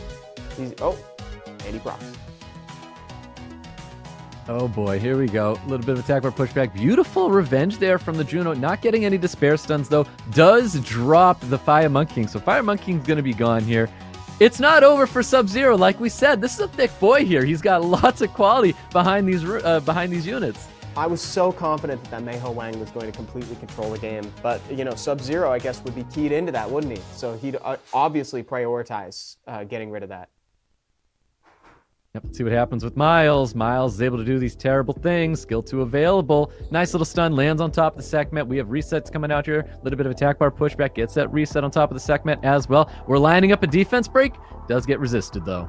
Nothing for Duracell in the defense break department. Okay, so now he just needs to, Sub-Zero really needs to effectively get rid of this Miles. The Miles is going to be the thing that you feel long term. So that's going to be his main priority shifting over here. Yep, beautiful attack bar reduction there on Sekhmet. Moving on to the Jognam. He's definitely under fire right now. Oh my god, defense break sitting on Sekhmet. Does Miles even need it? No, I don't think he does, Stoic. I think he can just confirm with skill 1. Wow, 10k. Oh! 10k, not enough. 10k. That is wow. So ridiculous. So that's what you're talking about when you say how tanky that was. That did, you know, I'm not used to that small amount of HP being 10,000. It looked like she had like no HP left, and that was over 10k. That's wild. Oh, this is crazy. Sub is going through the motions right now. I am not confident that the Juno can solo up against the Miles. But again, you want to play these things out. They do have more time than the previous games to feel each other out in terms of play style here. This is a best of 5, I want to remind everybody. Our first and only best of 5 of the day. Yep, exactly. And finals here, so of course, it's definitely going to be a best of 5. We have no Death Break landing on top of this Juno here. Juno's going to be piling in this damage. Now, do we just swap off of the Vela? Because the main source that's going to be killing us right now is the Miles. And it looks like that's what he's going to be doing. Because if this Miles is alive, then it's going to be a loss here. So I feel like we just keep piling that damage into the Miles because that's going to be your avenue of victory is not having that unit on the field here. But it's not going to matter too much. Miles provides way too much damage. Sub-Zero will be taking a round 1 loss here to Duracell. Wow. Duracell with the 1 on the board. Again, not match point. We're at best of 5 territory right now. We were kind of going through the motions there with the Juno versus the 2 of them. That was a tough matchup for her. So let's see what can happen. Can Sub-Zero turn this around? He is awfully tanky. I don't know. Maybe he can soak more damage than Duracell can dish out, Stoic. You know, the Leo's making a lot of sense now. When you when you watch what Miles just did, Leo ban makes sense. Everything checks out now. Yeah, time to start drafting the Leo. Oh, it's all good. I see folks in chat asking for clarity on which monster is who. We've got new players in there. So sorry about that. Yeah. Miles, the water sky surfer, he's the one that we're talking about a lot. He ignores a portion of your defense based on how fast he is, and it's a lot. It ends up being a lot of damage, and he gets to kind of almost ignore elemental relationships entirely. Completely, honestly. Yeah. The element does not Truly. matter. He doesn't care about your element, doesn't care about your feelings, cares about nothing. The time, the effort you put into this game, Miles will destroy every bit of it. Yeah, exactly. I just spoke from the hat on that one. I know, I heard that. I was like, well, that was some trauma talking. That hit home. That hit home. Pre-bans here. Shizuka Oliver getting pre-banned out here. Duracell with the Ciara and Smicer. We have Fire Monkeying once again coming back here for Duracell. I love that Sub-Zero's like, you're not having the Miles this time. So he takes that. He's got Veladril with him. So we've got a little bit of security. I call it job security here, and we were able to have a Veladril on your side of the field. Yeah. Oh man. Well, we've loved Smicer so far. Oh, did I tell you? I might have already told this story. It's not the time. We're in a tournament. Forget it. Let's move on. Juno in the Dark Nezuko making a return. We really liked that monster before, and it's actually even more. It's even better here actually, because I think it'll be able to. It cleanses, right? We determined it cleanses. Yes. So you can get rid of the bombs that put. Here, let's look at it again. Yeah, it removes all harmful effects from yourself and 2 allies with the lowest HP. So if the HP ratios work out properly, she could kind of remove a couple bombs that have been put on the team from Smicer, etc. Oh my god, the dark demon. BLs. That's crazy. I was looking at this because I was thinking if the Chow is getting drafted, Chow is potentially getting banned out already, but that Dark Demon might be catching the ban instead. So I think Sub-Zero is going to respond to the Chow over responding to Beelzebub. Ooh. Yeah, I think so. I think the Dark Demon's probably going to soak up the ban. It's just too much. Whoa, a Narsha from Sub. I forgot he had the Narsha. He's shown me the Narsha before. Yep, and that's going to be a well-ruined Nasha. Expect a ton of damage coming from that light Beast Rider here in this match. There's no immunity on the side of Duracell, so he's got to eat up those defense breaks, and it's going to be a ton of damage. When we're talking about sustain as well, it's just that Smicer. Now, is that a unit that might get banned out here, the Smicer? I do think it's Beelzebub, though. I think it's Beelzebub. I think you gotta. Yeah, I definitely think that was the answer for both, which is cool because we still get the content pick in terms of the Dark Nezuko making it into the game. So we definitely have some fun picks coming out here from these players. Yep, we really do. Now the team-ups here coming out of Sub-Zero. We're teaming up with Skill 1 Strip Veladril. We're teaming up with Insane Damage Miles. We're teaming up with Crit Skill 1 Attack Bar Gained Juno. So there's great things that we're teaming up with. High value. Kind of, we mentioned before when we saw her that she was great with Chandra, but I think this is even potentially more powerful this time around. And the other thing I can't help but notice here, Stoic, is that the only strip on Duracell's side is the Smicer. That's it, yeah. And I do think... Ooh, all right, so it looks like the attention's going to be going towards CR. So CR is the main focus for him, but I do think Smicer kind of comes in as number 2 to get rid of here. Yeah, going in on it, getting the defense break early. Meiho Wang might as well just throw the skill 2 in, just go for more damage. That's what I would do. It comes back so fast, there's no use holding that thing. No, yeah, there's no use for it. Big skill 2's coming out. Obviously, Duracell knows what Miles can do here, so he wants to get rid of this unit as soon as possible. There's that sustain coming out of Veladril. Veladril gets the additional turn. We're gonna get that skill 2 up next turn. There's the defense break sitting on top of Ciara. Ciara will be dropping here. Yeah, effectively removing Ciara. Like, that was very well played. I watched Duracell attack into the Miles earlier, and I just thought about how bad it feels to attack that monster, because he is all HP and speed. Let's see where he's going to go here. All right, so doesn't move. Sub-Zero's opting to go for Fire Monkey King over this Smicer, which is interesting because I do feel like the Smicer is one of the main focus here. This might have been where he sees what's taking like the most damage, thinking what's the easiest thing to get rid of, and he's opting to go for Fire Monkey King over the Smicer here, which I think I would agree with as well. The only other thing to keep in mind, though, is that the damage on Chao's second skill, Justice, for that Water Dragon Knight, it's going to get up and up the more allies drop. So right now, Chao's poised to do a lot of damage. He definitely is, but there's a lot of work ahead of him to put in that damage. And he's got the correct targeting. He has to get rid of the miles, and that's the main focus for him. And I think Duracell, we have solo potential here. We really do. If Miles goes down, Chow can solo. Okay, so God. That's a lot. That's a big proc from Miles. He was able to 2-for-1. He was able to get an attack on Chow and confirm the kill. Nezuko goes in. That was like a nice third of his health. Oh, Chow needed a proc there in order to take down Miles. If he gets a defense break, no death break, it looks like it's death. I don't think it is. I think he's still got a little ways to go. He just needs to outlast this. Where are the Nem runes? Oh man. No. So much damage there coming from Sub-Zero's team. Was it on Will? I wasn't seeing any attack bar gain. Not that like Nem runes would have been the thing to make him solo the team, but like, I was hoping for some attack bar gain. Evan, I thought Duracell was just locked in this entire time, and I just realized that it's just a still picture. I'm like, this man is locked in. It's just it's either frozen or it's just a picture. Dude, he might be locked in. We don't know.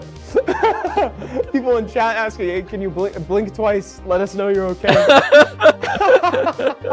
That's so funny. Dude, honestly, he might be locked in. We have no way of checking, Yep. That's great.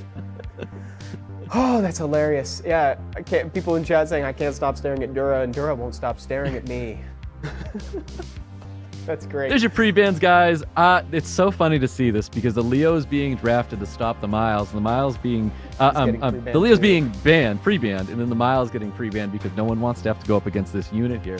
So both being eliminated. We'll see the avenues these guys are going to be taking. Duracell locking in the Villagel and Oliver. We have the 33 speed lead. Sub-Zero, he's liked this CR for a while now. He's been first picking it, still locking that unit in as well. He's devastating, that Miles. He is such a powerful monster.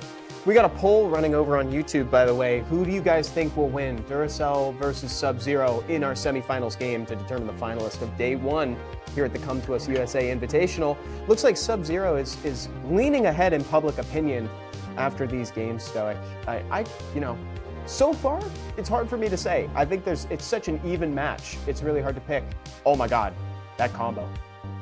We know about this combo. It's Shizuka and Oberon. The writing's on the wall for this one. I think, like, as great as a combination as it is, that fifth pick has to be even better. Now, we all know what it does, so it's not like a big surprise, like, oh no, what do I do here? Like, we are familiar with this kind of thing. And I think that Veronica is one of those units to address this situation here. But what is that next pick going to be? And I think Ethna kind of plays into that part as well to address that situation, where you're able to take turn one and kind of like stop and interrupt. For the newer players, Oberon is the light Fairy King. He's got an extremely hard-hitting skill 3 that also ignores your defense, but his skill 2 is part of what makes this combo really shine. Ventilate. It allows you to reduce the cooldown time on a single unit so you can refresh their skills. And Shizuka has something similar but not exactly the same on skill 2, but it can also revive. So if Oberon goes down, you can revive him. He can then ventilate people on your team. It's very fun. And I like what Sub-Zero brought to try to counter it with the Veronica, to try to put them on cooldown, but I ultimately think, since Ventilate can't get put on cooldown, it's only so helpful there, Stoic. Mm-hmm. Now, I did really like the Sonya last pick there, because that's often the situation where it's like you got to bring two of these high damage units, and then you're able to get their cooldowns back up with Shizuka. But it looks like Sub-Zero's kind of looking through it. I think he's played enough of this to know that banning out one of the speed leads was only the speed lead that all eliminate him for being able to take that turn one. So kind of take advantage of him, because now on the other side of the field we have a very fast Ethna, we have a very fast Veronica, and usually those are units that are probably faster than this Sonya. Yeah, look at that. Etna already got the stun and huge damage. Sub-Zero's praying. He's like, please reset. Please put him on cooldown. And it landed all across the board. He's so happy. There's so many owners of a Veronica that they think Veronica is just a terrible unit, but you look at situations like that, and it's like, how could you think this unit at all when you're able to AOE reset, strip reset, everything like that, and that's the game changer right there. Now everybody's stunned up. Sonya's going to be gone here. We've got Oberon with one foot in the door already. Branding sitting on top of this Shizuka. Shadow's coming out there. Oberon's going to be dropping, and that's going to be it for Duracell. There's just no coming back when you had turn one Veronica absolutely shutting it down. This is why Veronica's one of the best units in this game, and I understand when Veronica doesn't work, but that's the example there as to what she's. Yeah, oh my god, that was so impactful. I loved seeing Sub-Zero's energy there, man. Like, that was so cool to see him walking through the steps on that game plan. I also wanted to compliment him on the order that he took those monsters down at the end. You know, he wasn't so quick to knock out the Oberon until he was sure he could take down Shizuka. Because ultimately what you want to do, right, is you want to take down Shizuka first so she can't revive him, especially when he's stunned. So very well done. And it looks like the poll ended on YouTube. Duracell with a 52% of the vote, Sub-Zero at 47. Extremely slim margins. It seems like people also agree that this is a very tight match. These players are very evenly matched. And the poll on Twitch, Sub-Zero did in fact blink before Duracell. Oh. He's going for the world record on time spent not blinking. It's like, oh yeah, he's there. Pre-bans from last time. Leo and Miles, they're going to be available to get into round number 4. Like, again, guys, this is a best of 5. It's not done for Duracell. Duracell needs to win this to stay in, but Sub-Zero can win it out here if he does manage to get this third round victory. Did you see that caught Sub-Zero? That caught Sub-Zero by surprise. I don't know if you saw that, but that actually got a reaction out of it. And he was like, what is it? What's that about? Is that possible? That's an accident? Hold on. I have to look at the order of the pre-bans to see if there's a world where that's a misclick or... Might have been a misclick. No, that's a... I don't know. No, that's so weird. Because nothing around that... Windrow? No, I don't even know if that would be a Windrobo pre-ban. I don't know what that is. And you got to confirm it too. So it might be him saying, bring whatever. Fight me at your best. Take the weights off me. You know, that sort of thing. You know, it's like, Gara versus Lee type stuff, right? You know, could be that. It could be. I can side with that. Yeah. Honestly, there's, I don't know if it's respect. I don't know if it's what, but he's got it. He put it out there. Let's see how Sub-Zero replies. Sub-Zero is bringing or at least he's presenting a Heigang. There are very rare opportunities where Heigang is bad, especially when you bring it up against, or bring it with things like the Fire Archangel and that Wind Macaroon guard that's sitting below him. So that way he can get a consistent supply of buffs in play so his passive can keep proccing. Yeah, definitely. We've seen it before with Sub-Zero. We like this. This is a working team for him. We've seen Miles do absolute wonders today. It's funny, Miles really hasn't changed for, I don't know how many years Miles has been this way, but out of consistent units that upon receiving its buff and staying the way it was, I think Miles is one of the longest standing units to stay in the meta and be good and never be looked down upon as a not good unit. It's a really good point, Stoic. Yeah, he's actually been here for a while, completely unchanged, and that's a testament to his quality, right? As units are getting changed around him, new units are coming out, he's staying here. Jingxie at the end there, Stoic, one of my favorite units of this season. Yeah, you called it before, and I don't believe that Wind Monkey King is being addressed. I feel like he's going to be very, very problematic here. There was your call last time, Ethna lock it down and then assess the situation from there out. Maybe that's what needs to happen here as well. Let's see. He can do a lot now that he strips. So now whenever you attack into someone that's not the Wind Monkey King, he can counterattack and potentially remove a buff. And that's huge because his first skill stuns and he counterattacks with his first skill. So folks, watch out for that. There is a window here where perhaps Duracell could open him up and Ciara could bomb him. That's the only real out that I'm seeing for him, for Duracell right now. Are the stars aligning, Stoic? Is that what's happening? That's beautiful provokes there, keeping units locked down. Bomb, honestly, needs to go on the Wind Monkey King. Like I said, he's the one unit not getting addressed here. Bomb does land. Big skill 3's coming in here. Yeah, there you go. Big damage on the monkey. He's sitting right low. here.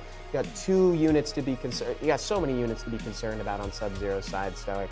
There's, Yeah, there is. Nice little stun there. All right, I'm going to go back to turn 1 on that Chandra. I wish he would have hugged the Ethna, and that's a very unpopular decision to make where you hug it and then you use skill 3.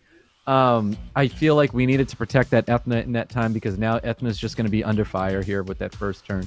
I like using that hug as a deterrence to like, hey, leave that unit alone or invest your strip abilities to, remove that buff and not use that elsewhere. I agree with you. I think it's a good deterrent, especially on something as fragile as Etna too. Some of these other units can take it. Like Ciara is often built tanky and she can still bust a ton of damage out. And same with Cigar, he's tanky as heck. Here we go. Man, Sub-Zero unfortunately is looking almost like the game just started, Stoic. His HP is so high. And this is game point for Sub. Look at him. That's it. Sub-Zero takes the win and is our first finalist for the COM2US USA Invitational. What a statement game there, Stoic. Yep, and it's exactly what I'd said. Like, this is such a well-ruined and awesome drafting that he has. He's got the account. He has that skill. He's one of our Spanish casters, and you could just tell that he's so familiar with the draft, and he just came out so clean. Well done on Sub-Zero. We knew it was going to be a very tough match there, but I give such an applaud for Duracell for the journey that he made to get up to that point. Winning all those matches, playing the most matches possible to get to the final. But I mean, he had to go up against someone that we knew it was going to be very, very tough. It was a tough match. Oh yeah, and what a fun time, right? Duracell gave us in that whole journey. Like it's like you said, he played so many games. It was a pleasure watching him go at it. And the finals ended up to be perfect. These players were so evenly matched. Like even the chat couldn't coherently decide who was going to win. Like there was no clear view. It's like, oh, this guy's definitely got it. If this were like 10 games in a row, I'd love to see that, but it was so neat to see these players try to counter each other and everything. You weren't kidding about Sub though, Stoic. His tankiness is off the charts. Folks in chat, this is the completed bracket here. So we've got Sub-Zero as our first finalist of day 1, and he is going to wait until day 2 next week, where we're going to go through the right side of the bracket and also do the finals for this whole shebang here at the COM2US USA Invitational. Stand by here because we're going to hear from Sub-Zero in a second, and that'll be really cool. Yeah, Stoic, like you said, you predicted the future. You said how tanky he was, and I loved watching it. It was great. Yep, such a strong player. Great competitor today. Oh, and there he is. So we can listen to Sub-Zero answer back, and we'll have our Spanish casters interview him at the end there. So we've got Jenny and Nobu interviewing. This is quite the fun dynamic because normally Nobu and Sub-Zero appear together at SWC, Stoic.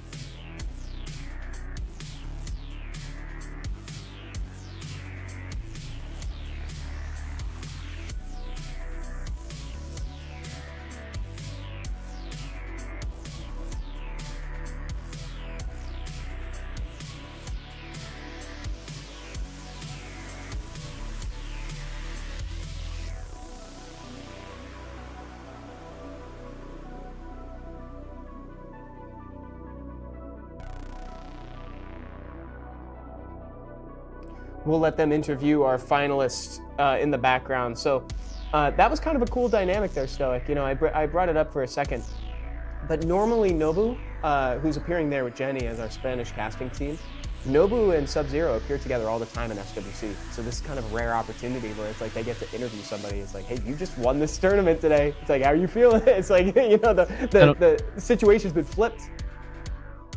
Yeah, someone they're super familiar with, so then, saying congratulations, like we're interviewing players and there they are, like as casters, interviewing a fellow caster, and winning his match. And, another reason why I am a big fan of Sub-Zero, caster to caster, I love to see these guys not just cast, but to perform as well. And it really showcases that when they cast, they do know what they're talking about when you watch Sub-Zero, play so well, draft so well today. And, all that effort that he does putting into getting his account ready for even times like this, a caster, he's always ready to play as well. He really puts it into practice, man. Like, he practices what he preaches, right? He's out there playing some of the best games of RTA we've seen all day today. Like, it was so So cool. And again, guys, if you enjoy watching these players, you can give them a follow. Everybody participating in the tournament is a content creator for summoners who are out there in the community. So if you don't already follow them and you want to support them, please do so. You know, so you can find them on Instagram, on Twitch, on YouTube. So look around. This has been such a fun tournament already. I gotta say, so I think Miles has been the MVP of the day, but I think without a doubt he's probably been my MVP. What do you think, Stoic? Do you have a different opinion? You know, I do think Miles, probably one of the most dominant units that we saw tonight. Miles probably earned that spot there. When I talk about MVP, I'd like to think about like, you know, most valuable player does go to Miles. But interesting units that came in and was outstanding performance, I give it to Veronica for just winning out an entire match there in the final there. So in that best of 5, as great as Miles was, Veronica was a standout unit that just swept an entire match for me. And I think Veronica just really owning up to the name as one of the best LD Nat 5s in the game. So got to give some shout out right there. Absolutely. I completely agree with you. Chat, I want to tell you guys one more time again how much we appreciate you guys. We have another coupon code at the bottom of the screen right here. You can walk away with 2 more mystical scrolls and 100 energy to keep on farming. We've got a couple events right now that really want you to farm with energy, so this will help fuel that. Make sure you're doing the one especially that leads to a transcendence scroll at the end after logging in for all those 40 days and spending energy each day. Hopefully that can make up for some of it, and also for those mystical scrolls, I hope you guys pull something really cool. For the folks in chat, I want to reiterate one more time. This was day 1 of the COM2US USA Invitational put on by us here at the COM2US USA office with all these 12 content creators. It's a 2-day event, so we did the first half today. We got the second half next week. Same time, same place, wherever you're watching this. Come back here, 4 p.m. Pacific time, and you'll see it again next Wednesday. That's February 19th.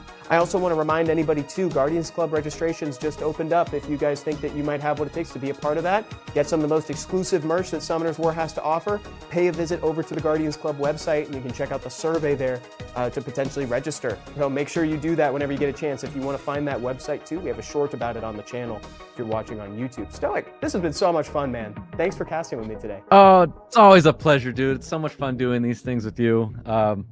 Love to have it. Can't wait for next week already, because it's going to be just as good as it was today.